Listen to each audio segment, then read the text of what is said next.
Hi there, my name is Paul Zajac. And I'm Kivyy. Welcome to DnDSPN. This is a channel where we smash together Dungeons & Dragons and sports commentary. Kind of. On tonight's clip, we're going to see an instance when the Dungeon Master says no. Was it a good thing? Was it a bad thing? Let's take a look at the clip, and you can tell us what you think, and we'll talk about it. What? Somebody went in there with the key. He goes, "Okay, you stay here." So he unlocks the door, watches you. He's backing up into the room. So if you as he does that, I'm just gonna summon my Mage Hand inside, So they're trying to get in. Keep it out of the way, so that way I can unlock the door with it. Somebody's keeping them out. Does Mage Hand, does it have a somatic component? It's verbal and somatic, yeah. Yeah. Okay. So as he turns around to and he's very as late as I can before the door closes, though. Okay. I mean, he's going to hear that if you're casting a spell. So he did not take subtle spell. I should have taken subtle spell. And is your Mage Hand visible? It would be, yes. Okay. So he closes the door and he locks it.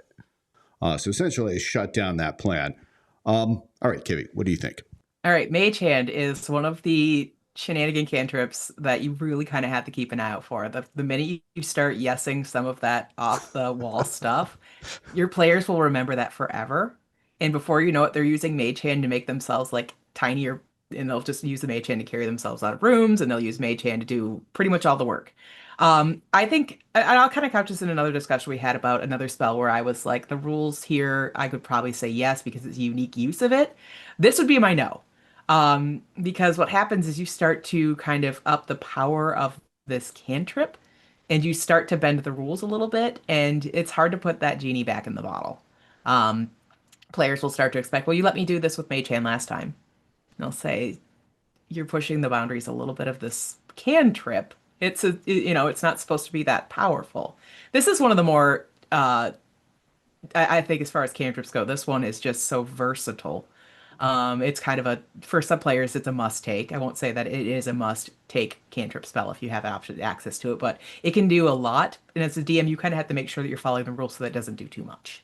Yeah, I think it depends. I played with Dragon a few times. He is the kind of player that is going to max out what he can get out of you, which, that's a fun type of player. But yeah, the yes later could later on create a problem. I think the other thing that we don't see, and we're going to see in another clip, the no here opens up a possibility for another character to do something really interesting. And I think that's something that probably is on the mind of game designers, right? Like, you can't let every character do everything because then it steals from somebody else, and that kind of showed itself here. But I think it also depends, as always. I'm always saying this on this channel. It depends on who you're playing with.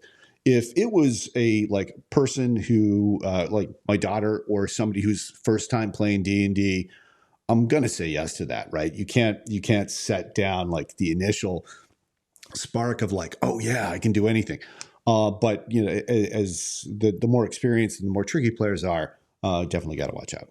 Okay, I think that's it for this clip. Thanks for watching. If you want to watch the full episode from which this clip came from, you can check it out on our second channel, DnDSPN 2, The Deuce. And if you like what we're doing, please like and subscribe. It really helps us out. Thanks.